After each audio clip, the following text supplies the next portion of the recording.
thank the senator from Missouri, and I make the point I've enjoyed the last 19 years serving with him in the Congress of the United States. He was elected 2 years before me to the House of Representatives. I came a little bit later, but I preceded him to the Senate in 2004. He has been great to work with, and the Show Me state of Missouri is an awful lot like my state of Georgia.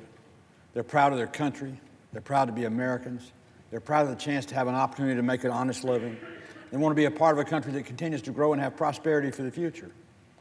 And we had a hearing in Finance Committee yesterday where there was an interesting study that I had not seen before, been done by a Harvard student who I assume was correct, that 90% of the people born in the 1940s ended up making more than their parents did when they went to work. But only about 40% of the people born in the 1980s will end up making more than their parents did, meaning that as we've gone along the way since World War II, we've taken more and more away from the opportunity in the earning level, and more money has gone to different places like taxation. Personally, I think the Finance Committee and the leadership of the Big Six, so to speak, have done us a great favor to open the debate on tax reform in America. Unlike some of the debates we've had recently, this debate is open-ended. We're starting with a framework, not an absolute dictate, but a framework. We're talking about an opportunity that we have to see if we can lower the burden of taxes on the American people while incentivizing the American people to work more, to make more, and to earn more. There are two ways to increase revenue to the government.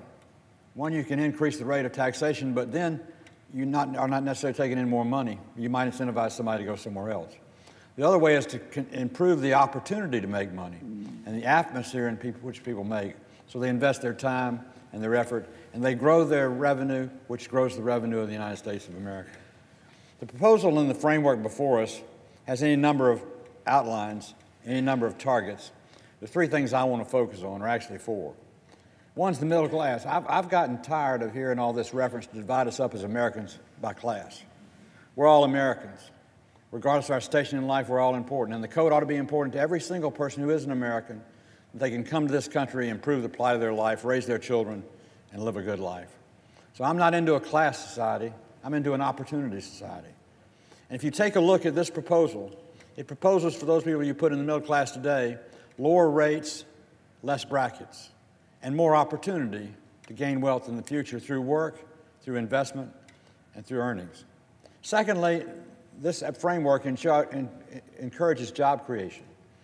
I know that people are always demonizing the rich. Well, most people who are rich are people providing people who aren't rich with jobs. And I don't think it's bad to provide people with jobs. I think it's good to provide them with jobs. And we need a tax code that incentivizes the creation of jobs.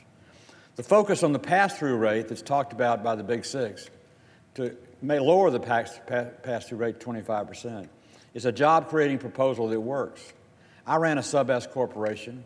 I've been a partner in limited partnerships. I've known people who had sole proprietorships. I've known people who had independent operations. They all pay their taxes at the regular, ordinary tax rate on the individual. They don't pay at the corporate rate.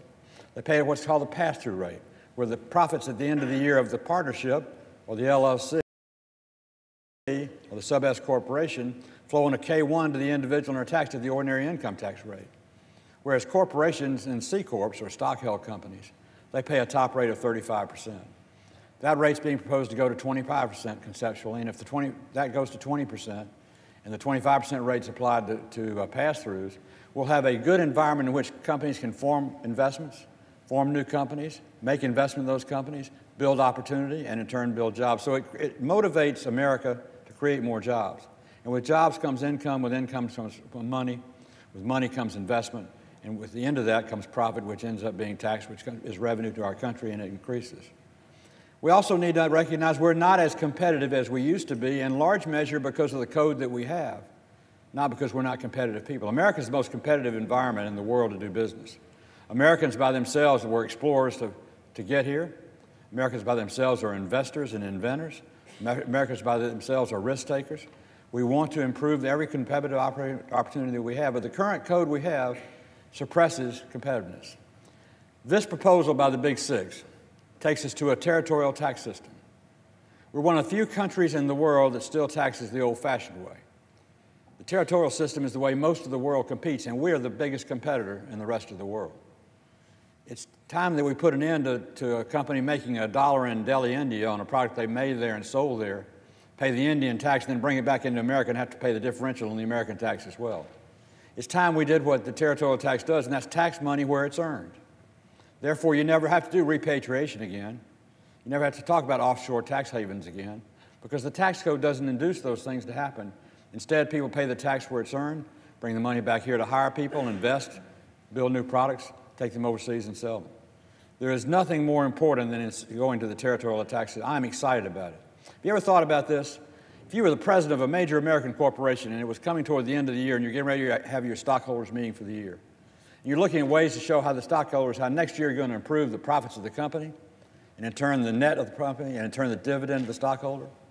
Right now, if you've got a home office in America, that's your principal office, you're taxed at 35% in America. If you've got a competitive company that's in Ireland that's taxed at 12.5%, it just might cross your mind, you know, if I move my headquarters from America to Ireland, I can take my stockholders and I can put 18% or 20% or whatever the differential is on the bottom line for them. When your tax code causes people to think about things like that, you're predicting a future for your country that's not as bright, as rich, or as important as it should be. Now, lastly, everybody thinks I'm a city slicker because I'm from Atlanta. But I did grow up working on a farm in Fitzgerald, Georgia, and Osceola, Georgia. And I love farmers and I love farms. I know one of the proposals of the Big Six is to do away with the remainder of the estate tax that still is with us. A few years ago, we exempted all estates of $5 million or less from the estate tax. Now it's $5.49 million because of the index that's been used on inflation. The tax rate used to be 55%, it's now 40%, but in my state, Georgia, with the effective application of the income tax, the tax is about 46%. So for round figures and argumentative figures, about half the estate, someone who dies in our state after the first $5 million, pays a tax close to 50%. A lot of people say that's rich people taking the benefit of the tax code. I don't call being dead in order to collect a tax benefit a good idea. I don't think that's a benefit to me at all, because the estate tax is on somebody's estate who passes away. Who pays that tax are the people who would inherit the assets.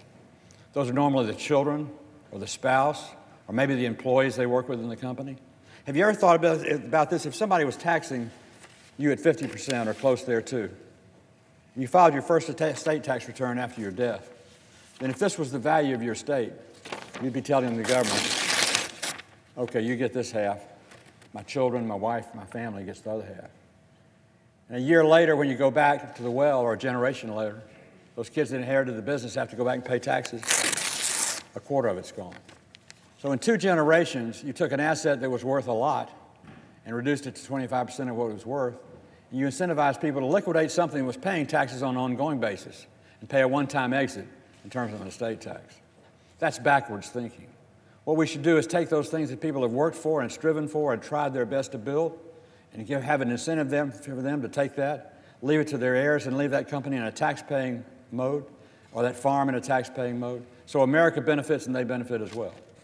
Just because you're not taxing something doesn't mean you're not taking advantage to your country of the benefit of that item. And the estate tax, by abolishing the estate tax, you will actually put more money over time in the Treasury of the United States of America on taxes than you ever will by taxing it one time at 50%.